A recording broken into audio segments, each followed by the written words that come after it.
అమెరికాకు వేసిందంటారా ఎవరు చెప్పారు మీకు? అమెరికా నేను ఇక్కడనే ఇండియాలోనే ఇక్కడనే సంపాదించా ఈయనే ఇస్తానా వాడు న్యూస్ ఛానల్ కూడా చక్రవర్తి తెల్లగా ఉన్నాడు ఎర్ర ఉన్నాడు అని చెప్పేసి అమెరికా వేసిండని చెప్పగానే ఇక అందరూ అమెరికా వేయండి అంటున్నారు. అంతేం లేదు.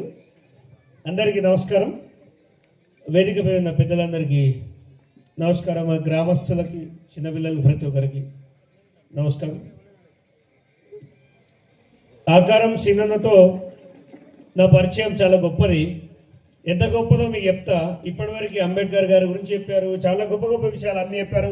సో ఇప్పుడు నేను అవే మళ్ళా స్టార్ట్ చేయడం కంటే అసలు మీ ఊర్లో లైబ్రరీ పెట్టిన వ్యక్తి గురించి మీకు చెప్తా.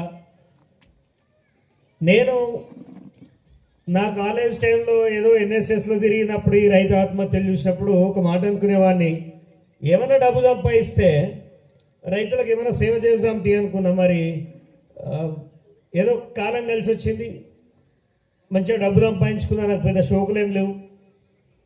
ఏం చేద్దాం అనుకున్న కొన్ని క్రమంలో నాకు తారసపడ్డ విషయాలు ఇక్కడనే దుబ్బాక గజ్వెలు ఆత్మహత్యలకు మన జిల్లాలో నంబర్ 1 ర్యాంక్ వరకు అందియాలంటే అబద్ధమని నిజం. మీరు ఎప్పుడు దుబ్బాక ఏరియా వస్తుంది, దుబ్బాకలో చాలా ఆత్మహత్యలు లేదు. దాని పక్కన గజ్వెల్లో నేను చూశాను. మెల్లమెల్లగా సేవా కార్యక్రమాలు చేసుకుంటూ సిద్దిపేటకు వచ్చినప్పుడు నాకు ఆకారం సీనన్న కానిస్టేబుల్ సీనన్న నాకు టీవీలో చూసిన తర్వాత ఆయన పరిచయం అయ్యిండు. ఫౌండేషన్ పెట్టాలి అని అనిపించినప్పుడు ఒక అతిథి కావాలి నాకు. ఎవరిని వెళ్దాం అనుకుంటే పెద్ద పెద్ద కమిషనర్లు ఉన్నారు, ఎమ్మెల్యేలు ఉన్నారు, మంచి వాళ్ళు ఉన్నారు. కానీ పెద్ద అంటే దానికి ఒక డెఫినేషన్ ఉండాలని చెప్పేసి ఈ మనిషిని పిలిచిన. ఎవరిని? ఆకారం సీనన్నని పిలిచిందో లేదో 33 ట్రాన్స్ఫర్లు అయినాయి ఆయనకి. 33 ట్రాన్స్ఫర్లు ఉన్నాయి దయ వల్ల. 23 ట్రాన్స్ఫర్లు అన్ని కొత్త జిల్లాలన్నీ తిప్పుకొచ్చిరు ఆయనని. తర్వాత అయినా మా స్నేహం అలాగే ఉంది. నేను సంపాదించిన సంపాదన దాదాపుగా ఒక 10 కోట్ల రూపాయలు ఖర్చు పెట్టిన.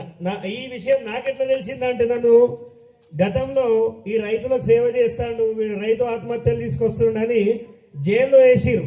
ఆ జైల్లో వేసినప్పుడు నా ల్యాప్టాప్ దొరుకుతుంది, అలా లెక్క తీస్తే ఒక 10 కోట్లు మంచిండి. నా పోలీసు అయినా కూర్చోబెట్టి, నువ్వు దేవునివే అనేవా, నువ్వు ఇంత మంచి చేసినావు, 10 కోట్ల రూపాయలు వంచాడు ఎవడన్నా అన్నాడు. ఆ 10 కోట్ల రూపాయలు నేను అలా 3 రూపాయలు మితిగాడి నడుపుకుంటే నాకు 30 లక్షలు వచ్చాయి. కానీ ఎక్కడైతే ఆ డబ్బు ఇచ్చానో ఈ దుబ్బాకలో కానీ గజ్వెల్లో కానీ వాళ్ళందరూ చాలా గొప్పగా బతుకురు. అంతకంటే తృప్తి నాకు ఇంకొకటి లేదు. నేను ఇచ్చిన ఒక్కొక్క కుటుంబం లక్ష రూపాయలు ఇచ్చిన. లక్ష రూపాయలు ఇస్తే ఎక్కడెక్కడ ఇచ్చినో అక్కడక్కడ చాలా వరకు ఆ జీవితాలు బాగుపడ్డాయి. సో దాన్నే నా ప్యాషన్గా చేసుకున్న. తర్వాత రాజకీయాల్లోకి వచ్చిన. ఈ జైలు కార్యక్రమం ఎప్పుడైతే నేను ఫస్ట్ టైం జైలుకు పోయినో అవి ఆయన పరిచయం అయ్యాడు. నా పక్కకే వచ్చిండు జైలు మేటు. మొదటి రోజు నన్ను ఎప్పుడన్నా గుర్తు పట్టినవా అన్నాడు. అరే నేనే ఫేమస్, ఈయన నన్ను గుర్తుపెట్టినవా అంటే ఈయన ఆ దేవుళ్ళని ఇట్లా అన్నాడు అట్లా నాకు తెలుసు, కానీ ఈయన తెలియదు. జర ఇట్లా నిగనిగా అయ్యిండు జైలు నుండి. ఏంది అన్నా అని చూసిన. నేను అయ్యప్ప అరే అన్న నువ్వు నన్ను చూసినావా అన్న. నువ్వు ఏదన్నా తెలియదు. నేను మొన్న రైతులకు పోయి అరే నువ్వేనా అన్న అన్నాడు. అంటే వెళ్ళింది జైలుకైనా అక్కడ జ్ఞాన సంపద లాంటి బైరి నరేషన్న లాంటి వాళ్ళ దగ్గర చాలా మంచి విషయాలు తీసుకునేవాడిని. ఆయనతోటి చాలా సమయం గడిపేవాడిని. నేను ఆ సమయం గడుపుతుంటే పోలీసు వాళ్ళు అంతకన్నా బైరి నరేష్ చక్రధర్ ఏ ముచ్చట్లు పెట్టుకుంటుర్రా అన్నట్టు. అంటే ఇద్దరు మిలిటెంట్లే. ఒక రకంగా చెప్పాలంటే ఇద్దరు విప్లవకారులు. నేనేమో లేటెస్ట్గా వచ్చిన, అదేమో పాతది. ఈ 2 కలిసి సెట్ ఉంటాయి అనుకునేవాళ్ళు. యాక్చువల్గా నా కార్పొరేటు నా జీవితమే వేరే ఉండు. కొన్ని పరిచయాలు సమాజంలో, కొన్ని బాధలు. నా కళ్ళ ముందు ఒక 30,000 రూపాయలు లేక ఓ షావుకారి అప్పు తీసుకున్నావురా పొలానికి, పైసలు ఏ శాతం కాకపోతే నీ పిల్లని పంపన్నాడు. దెబ్బకి ఇజ్జత్ గల్లోడు ఆయనతో ఊరేసుకొని చచ్చిపోయాడు. ఆ రోజు నాకు అనిపించింది, ఒక 30,000 రూపాయలు ఒక మనిషి ప్రాణం తీస్తే మనం సంపాదిస్తున్నాం కదా, పంచుదాం ఏడికైతే ఆడికైతే. నా భార్య పిల్లలకు కావాల్సినంత ఓకే మేము బాగున్నాం, ఏం పెట్టుకపోతామా తీసుకుపోతామా అని సిద్దిపేటలో 2022లో బతుకమ్మ పెత్తరమాస రోజు 100 మందికి ఒకటే రోజు 1 కోటి రూపాయలు ఇచ్చిన. అది రాష్ట్రాన్నే కుదిపింది, రాష్ట్ర ప్రభుత్వాన్నే కుదిపింది. ఇక మీ అందరికీ అదంతా లోతుగా ఓదలుచుకోలేదు. కానీ ఏది ఏమైనా నేను ఎన్ని పార్టీలలో పనిచేసి వచ్చినా, నన్ను ఎంతమంది ఎన్ని తిట్టినా, ఎంతమంది ఎన్ని పొగిడినా, బోర్ వేయంగానే మంచినీళ్ళు రావు.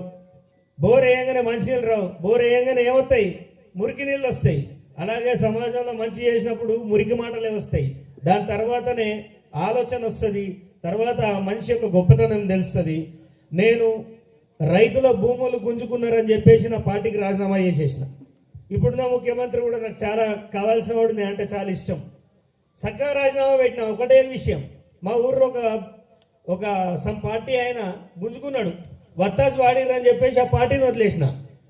రైతు ముందు రాజకీయాలు వస్తాయి పోతాయి, కానీ ఈ యవ్వనంలో ఈ సొసైటీకి మనం ఏం కాంట్రిబ్యూట్ చేస్తున్నాము అనేది చాలా ఇంపార్టెంట్. ఎవడు ఏమనుకుంటాడు అనేది మనకు అనవసరం. ఈ సమాజంలో మన వల్ల ఏం మార్పు జరిగింది అనేది అది చరిత్రలో లిఖించబడుతుంది. ఉద్యమకారులు కానీ మేము ఎవరమైనా కానీ, ఇప్పుడు చక్రధర్ కూడా కానీ ఈ రోజుకి గ్యారెంటీ ఉండదు అని నాకు కూడా తెలుసు. ప్రతిరోజు చాలామంది అంటారు. ఆ మధ్య ఒక ఊర్లో ఎక్కడో ఇట్లా మాలేక ఉద్యమాలు చేసేటువంటి చంపగానే టీవీలన్నీ వదుకున్నాయి, నెక్స్ట్ చక్రధరే, నెక్స్ట్ చక్ర. ఏమో మీరెవరా బాబు నా పేరు పెట్టి చెప్తున్నారు అంటే, అప్పుడున్న కోమటిరెడ్డి గారు లేదు చక్రధరికి రక్షణ కల్పిస్తాం అంటే, ప్రజల లోపల మా ప్రాణం మీద ఒక ఆలోచన, చక్రధర్ లాంటి వాళ్ళు ఉండాలి అనే ఆలోచన. ఇలాంటి ఆలోచన వాళ్ళకి, మాలాంటి వాళ్ళకి ఇంత ఇన్స్పిరేషన్ చేసినాడు మీ ఊళ్ళోనే ఉన్నాడు. ఇగో ఈ శ్రీనివాసే, ఈ యొక్క చిన్న కానిస్టేబుల్ పరిచయం నా జీవితంలో ఎన్నో మార్పులకి ఈయననే లాస్ట్కి వస్తే బీఎస్పీ నుంచి నన్ను నిలబెట్టి ఆ టైంలో 2023లో నాకు ఈయననే ఆ టికెట్ కూడా రాత్రి 11 గంటలకు ఫోన్ చేసి ఆ టికెట్ ఇప్పించాడు. సో ఏది ఏమైనా మంచి స్నేహితులు చేస్తే మంచి ఆలోచనలు ఉంటాయి, మంచి ఆలోచనలు సమాజానికి ఉపయోగపడాలి. ఇలాంటి పుస్తకావిష్కరణ మన పల్లె ప్రతిభ ఉత్సవాలకు నన్ను పిలవడం, అన్నా లైబ్రరీ పెడుతున్నా అంటే నేను కూడా నాకు చాటనైన కాడికి చేస్తా. ఇక నా పుస్తకాలు అనేవి మెల్లమెల్లగా పంపిస్తా అని చెప్పిన. ఏం పంపిస్తా, ఎప్పుడు పంపిస్తా అనేది అన్నకు చెప్తాను. కానీ ఒకటి గుర్తుపెట్టుకోండి, సమాజంలో పెద్దగా నేను ఇట్లాంటి స్టేజ్కి ఎప్పుడు రాని, ఇవాళ మా అక్కతోటి అట్లా షేర్ చేసుకున్నా. కానీ బేసిక్గా నేను ఏ బీసీ మీటింగ్లో పోను, ఏ మీటింగ్లో పోను. నా ఉద్యమం అంతా ఒంటరిగానే ఉంటుంది, ఒంటరిగానే చేసుకుంటా. అదే నాకు తృప్తినిస్తుంది. కానీ ఫస్ట్ టైం అక్కతోటి విమలక్కతోటి ఇట్లా షేర్ చేసుకున్న. బేసిక్ ఎప్పుడు రాలే, ఎవరినైనా అడగండి మీరు. చరిత్ర నిజాలను దాపెట్టి అబద్ధాల్ని మన మీద ఊసి, ఇప్పుడు ఇది అబద్ధం రా, ఇన్ని రోజులు మనం బతున్నది అబద్ధం, నిజమేందో చెప్తే రాళ్ళతో కొట్టే పరిస్థితి వచ్చింది సమాజంలో. ఎవడు ఒప్పుకోడు. భగవంతుని నమ్మాలి, మూఢ విశ్వాసాలని నమ్మద్దు. బల్లి అరుస్తుంది, అది దాని నేచర్, దానికి ఇచ్చింది, అది అరుస్తుంది. పిల్ల అడ్డం వస్తుంది, దానికి ఏదో పనుంది పోతుంది. ఇలా మనం ముందుకు పోకుండా కొన్ని వర్గాలు అనను నేను, కుట్రదారులు అంట, వాళ్ళు మన బతుకుల్ని ముందుకు పోకుండా చాలా రకాలుగా ఆపారు. ఇప్పుడు ఇంత పెద్ద స్పీచ్ కొట్టా, ఎందుకంటే హక్కున్నది. ఒకటే విషయం చెప్తా, పుస్తకాన్ని నమ్మినోడు ఎవడు చెడిపోడు, పుస్తకాన్ని నమ్మినోడు ఎవడు చెడిపోడు. మనుషులు మోసం చేస్తారు, కానీ ఏ పుస్తకం ఎవరిని మోసం చేయదు. ఇప్పటికీ నా కార్లో చూస్తే పుస్తకం ఉంటుంది, అలిశెట్టి ప్రభాకర్ అని, నాకు చాలా ఇష్టం. మొన్న ఫ్లైట్ ఎక్కిన 100 పేపర్లు చదువుకున్నా. అడ్డమైన ఫ్రెండ్ తోడు కూర్చొని ఏం ముచ్చట్టు పెట్టాలి వాంతోటి అని. అంటే జ్ఞానాన్ని ఎప్పటికప్పుడు మనం డౌన్లోడ్ చేసుకోవాలంటే ఇవాళ టీవీలు ఇవి కాదు, పుస్తకాన్ని చదవండి. పుస్తకం ద్వారానే మన జీవితాలు మారుతాయి. నాకు చాలామంది చెప్పారు మహనీయులు, నాకు ఎంతోమంది. నేను బయటకు వచ్చినప్పుడు పాశం యాదగిరి అన్న ఫస్ట్ ఫోన్ చేసిండు, నన్ను జైలుకి వెళ్ళి బయటికి దిగా 7 కేసులు పెట్టారు. సారీ, బయటకు దిగంగానే పిలిచిండు, ఛాయ్కి పిలిచిండు. పోయినా నాకు సెలెక్ట్ అవుతాం అనుకున్నా, గట్టివని మొండివని అటో ఇటో ఇళ్ళనే కలిసాను మాతో అన్నాడు. అంటే మీ అందరికి దాదాపుగా నేను తెలిసే ఉంటా. ఎక్కడైనా రైతు భూమి గుంజుకుంటే నా భార్యకు చెప్తా, ఇవాళనే నాకు ఆఖరి రోజు కావచ్చు, పోతున్నా, మరి వస్తే భూమితోటే వస్తా అని చెప్తా. అంత ఇంత మొండిగటాన్ని తయారు చేసిన మా అన్న నరేష్కు, మా ఆకారం సీన్ అన్నకు నేను ఎప్పుడు చెప్తా, నా ఇన్స్పిరేషన్ వీళ్ళే. జైల్లో పరిచయం అయిన ఆయన నాకు జైలుకి బిఫోర్ జై భీమ్ అంటే ఏందో తెలియదు నాకు. నేను ఎప్పుడు అనలే. నేను హాయ్ హలో గుడ్ మార్నింగ్ ఇదే మనదంతా.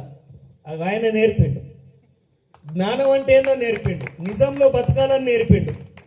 నిజాయితీగా బతకాలని నేర్పిండు. ఇగో ఈయన నా స్నేహితుడు. ఇలాంటి వాళ్ళు మా ఇంట్లో విమలక పాట కూడా వస్తా ఏమంటారు, చలో ధూమ్ధామ్ అన్నప్పుడు అక్క ఒక సిగ్నేచర్ స్టెప్ వేస్తుంది. ఇంట్లో టీవీలో పెట్టుకున్న ప్రతిసారి ఆ స్టెప్ వేస్తా. అలాంటి నేను ఇవాళ అక్కతోటి కూర్చున్నా. నేను ఏ ఎమ్మెల్యే పక్క కూర్చున్నా, మినిస్టర్ పక్క కూర్చున్నా, సీఎంతో కూర్చున్నా ఆనందపడగని. అలాంటి పోరాటాలు చేసి ఎంతోమంది ఉద్యమకారులు వాళ్ళ ప్రాణాలు గాల్లో కలిసిపోతుంటే అయినా కానీ భయపడకుండా ఇంకా గొంతు పెంచుతా అని అలాంటి అక్కలతో కూర్చున్నప్పుడు ఆ ఆత్మలన్నిటినీ వశీకరణ చేసుకొని కూర్చున్నా అనిపిస్తుంది. నాకు ఇప్పటికీ చాలాసార్లు బాధ అనిపిస్తుంది సబ్జెక్ట్ కాకుండా. నేను అప్పుడప్పుడు మదన పడతా ఇలాంటి స్టేజ్లో చెప్పాలి. ఈ మధ్య స్టేజ్లో మేము మాట్లాడదంటే భయం అవుతుంది. నేడేవో పోలీసు చక్రిగాడేవో అన్నాడు, కేసు పెట్టేయాలంటారు. కానీ అడవులపై గద్దలు కాదక్క కద్దరు వాలింది. అడవులపై కద్దరు వాలి ఎర్రటి ఆరుద్ర పురుగుల్ని ఏరివేస్తున్నది. ఇక ఇంతకు మించి ఎక్కువ చెప్పని ఇది నా మనసులో బాధ అక్కకి చెప్పిన. ఏదైనా ఆకారంలో ఏ అవసరం అంటే పుస్తక సంబంధించి నేను ఏ పుస్తకాలైనా పిల్లలకి ఇస్తా. బాగా చదువుకోండి. ఇది యాక్చువల్గా మా ఊర్లో పెట్టాలి, సిద్దిపేటలో పెట్టమన్నాడు, నన్ను నంగనూరులో పెట్టమన్నాడు. కానీ ఆకారం ఇక్కడ నేను ఒక దాదాపు 1000 పుస్తకాలు ఇస్తా. ఏం తక్కువ మీకు ఒక 1000 పుస్తకాలు చాలా ఉపయోగపడేటి ఇస్తా. పనికిమాలిన పుస్తకాలు ఏవియా. చందమామ కథలతో మీరేం చేసుకుంటారు మామ?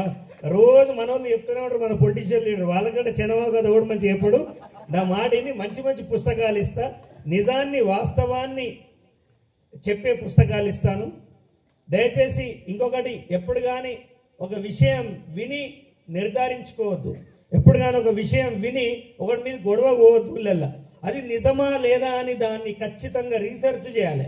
వాడు అన్నాడా అంటే వాడిని పిలిపిద్దాం అని ఎప్పుడైతే అంటావో సగం గొడవ తగ్గుతుంది. నువ్వు పోలీస్ స్టేషన్ పో. లేకపోతే పోలీస్ స్టేషన్ పోతే పొలిటీషియన్లు బాగుపడతారు, పోలీసు వాళ్ళు బాగుపడతారు, కానీ మనం బాగుపడం. గ్రామాల్లో ఈ పరిస్థితి ఉన్నది. ఏ పని లేనప్పుడే ఇద్దరికి తాకులాట పెడతారు. ఆ తాకులాట పెట్టినప్పుడు నిజంగా వాడు అన్నాడా అనలేదా అనే ఒక ఆలోచన రావాలంటే దొరికిన పేపర్ చదవండి, జ్ఞానాన్ని చదవండి తప్ప వినంగానే ఉరికి వాడిని గొడవలనుకో నరుకుదా వీని ఇతజం ఇవి వద్దిగా. పల్లెలు మారినాయి, మంచిగా చదువుకుందాం, మన పిల్లల్ని ముందుకు తీసుకెళ్దామని కోరుకుంటున్నాను. ఏమైనా జర ఫటాఫట్ మాట్లాడుతూ కడుపులు ఏం లేకుండా తప్పు మాట్లాడితే ఏమనుకోవద్దు, క్షమించండి. ధన్యవాదాలు.